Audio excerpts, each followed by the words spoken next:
Buenos días, estimados estudiantes. Un cordial saludo a cada uno de ustedes. Voy a hacerles una breve grabación para introducir en la materia y sobre todo explicar el PowerPoint que les había incorporado en su aula virtual. Ahí yo les puse sobre las corrientes epistemológicas. Entonces quiero explicar en unos 20, tal vez 25 minutos ese PowerPoint, no en su completa forma porque no alcanzamos, pero por lo menos la primera parte. El PowerPoint trata sobre las corrientes epistemológicas, que es una introducción a la teoría de la ciencia. Esto corresponde también a la unidad 1 que estamos abordando en esta primera parte del curso y son sobre las posiciones epistemológicas. Bien, entonces voy a remitirme directamente al PowerPoint para hacer algunas explicaciones. Espero que a ustedes les ayude mucho en la comprensión de lo que queremos abordar en la materia. Bien, entonces el PowerPoint titula Corrientes epistemológicas, introducción a la teoría de la ciencia. Miren, hablar de corrientes epistemológicas, de entrada ya encontramos ahí un término que se llama epistemología. La epistemología, bueno, ha tenido dos caminos en Occidente, desde los griegos hasta nuestros días, y esas vías son lo que se ha llamado la vía nociológica o teoría del conocimiento, que también en otros autores le llaman epistemología, pero que a la final viene a ser casi lo mismo, es decir, una teoría de la ciencia. Esta vía nociológica o epistemológica se pregunta qué es conocer, ¿sí? Y la otra pregunta que se hace, ¿cómo se conoce? De tal modo que al hacerse estas dos preguntas, estamos ya introduciendo que se conoce a través de la razón, ¿sí? Es decir, es la razón exclusivamente, ¿sí? Entonces, miren, esto va a hacer una gran diferencia, por supuesto, con la otra vía, es decir, este segundo camino que se ha utilizado en Occidente, que es la vía ontológica. Ontológica viene de ontos. Ontos es el estudio del ser. El onto es propiamente lo que existe, lo que es evidente, y logos es el estudio, es el tratado. Por lo tanto, cuando hablamos de ontología, estamos hablando de el estudio propiamente del ser, de lo que existe en la vida, en la naturaleza. Por supuesto que en esta presentación entiendo por ontología no una ontología metafísica, es decir, metafísica, aquello que va más allá de lo físico, aquello que no es demostrable, es decir, que no es tangible.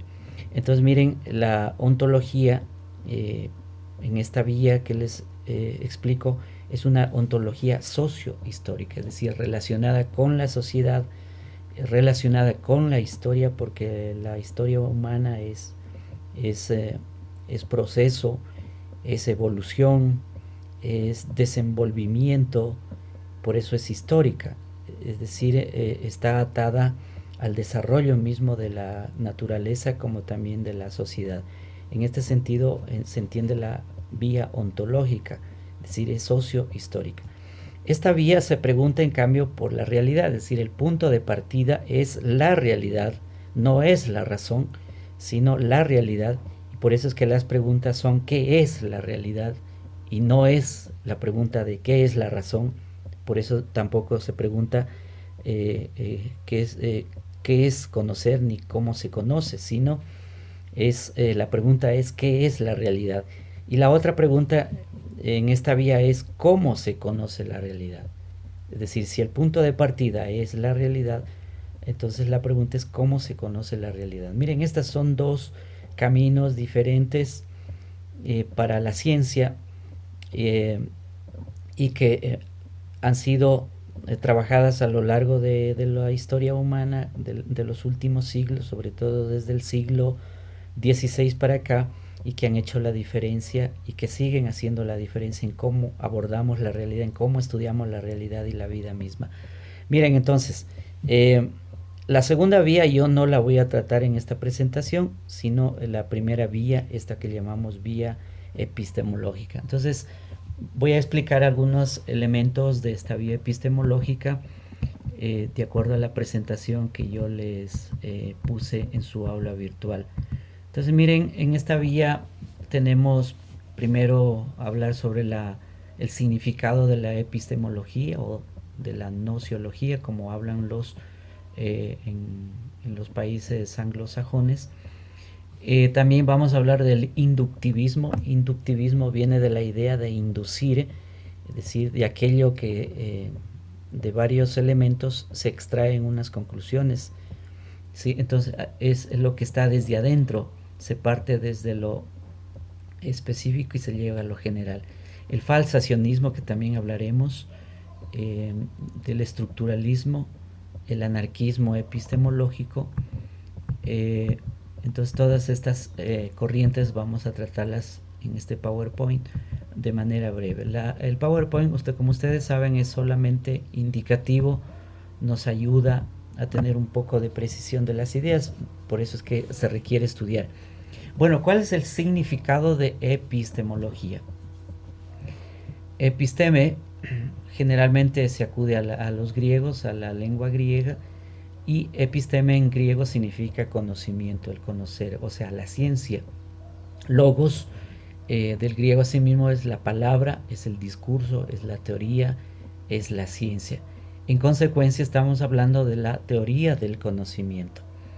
En los últimos años se ha hablado también de teoría del saber científico, pero que a la postre sigue significando lo mismo. ¿Qué es esto de la ciencia?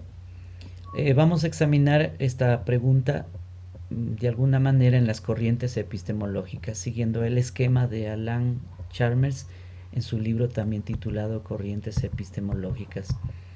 Bueno, básicamente yo me voy a remitir ahora a la presentación del inductivismo, y las otras corrientes pues les vamos a dejar para después. Sí, entonces veamos a ver qué es esto del inductivismo. Ahí veremos quiénes son los representantes, lo que ellos afirman y también las objeciones que se han establecido a esa corriente de pensamiento. Uno de los representantes del inductivismo es Galileo Galilei, también es Isaac Newton, otro de los grandes representantes, y Francisco Bacon. ¿Qué es lo que afirman estos autores? Generalmente ellos dicen que la ciencia comienza con la observación. La observación generalmente tuvo su origen también en las ciencias naturales y aún lo sigue haciendo, y desde ahí también se originaron perspectivas de las ciencias sociales, y las ciencias sociales aún sigue anclada también en la observación. Por ejemplo, yo como antropólogo he aprendido y continúo haciendo observación de campo, observación in situ, observación de comunidades, es decir, la ciencia en general sigue haciendo observación. Entonces, esta afirmación pues del inductivismo, dicen ellos, la ciencia empieza por la observación. Lo observado se transforma en enunciados observacionales que son siempre singulares, es decir, cada uno es cada uno. Miren, aquí quiero hacer una breve paréntesis para decir que cuando se habla de estas singularidades, el problema de la epistemología actual es que ha caído tanto en la singularidad de todo, del estudio de las cosas, de las realidades, de los hechos, y ha segmentado, es decir, se segmenta hasta el colmo la realidad.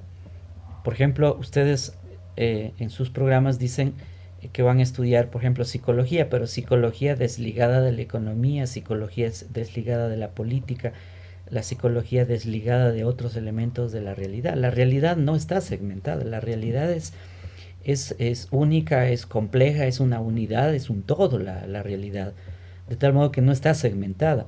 No dice, en la vida humana no decimos, miren, yo en este rato soy solo ser psicológico y no tengo nada que ver con la economía, ni con la política, ni con los otros elementos de la realidad. No, sencillamente es que la realidad es unidad. es única, es un todo.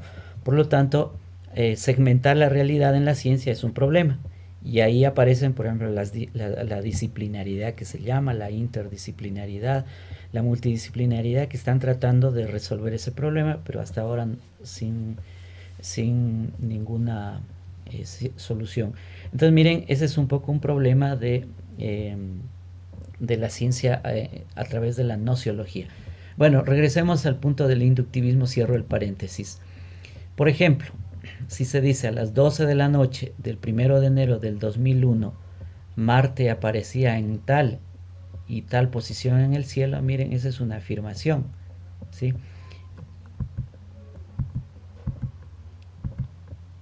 Otro ejemplo, podríamos decir, el palo sumergido parcialmente en el agua parece que está doblado. Miren, son hipótesis afirmativas. Otro ejemplo, el señor González golpeó a su mujer.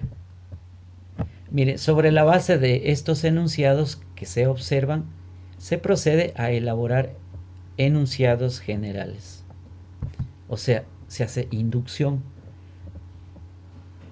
De observaciones de hechos singulares se pasa a enunciados observacionales y de ahí a enunciados generales. Por eso es que el método inductivo significa que se parte de hechos singulares para llegar a generalizaciones.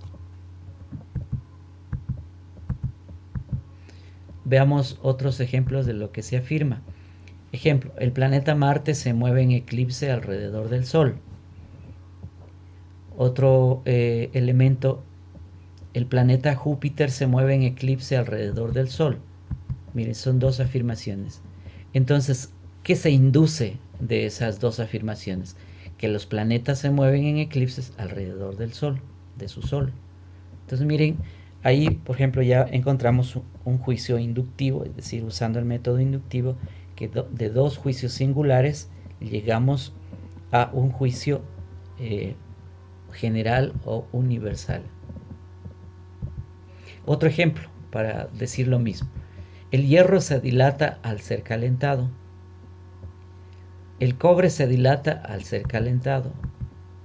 En consecuencia, los metales se dilatan al ser calentados. Miren cómo partimos de dos juicios singulares y llegamos a un juicio general. Es decir, estamos haciendo una inducción. El paso de los enunciados observacionales a generales debe obedecer ciertos principios. ¿Sí? El número de enunciados observacionales que constituyan la base de una generalización debe ser grande para poder hacer ese tipo de afirmaciones. Las observaciones se deben repetir en una amplia variedad de condiciones. Ningún enunciado observacional aceptado debe entrar en contradicción con la ley universal derivada. Bien, entonces espero que se haya entendido, es decir, que el inductivismo parte de la observación para llegar a generalizaciones. ¿Cuáles son las objeciones que se le ha puesto a esta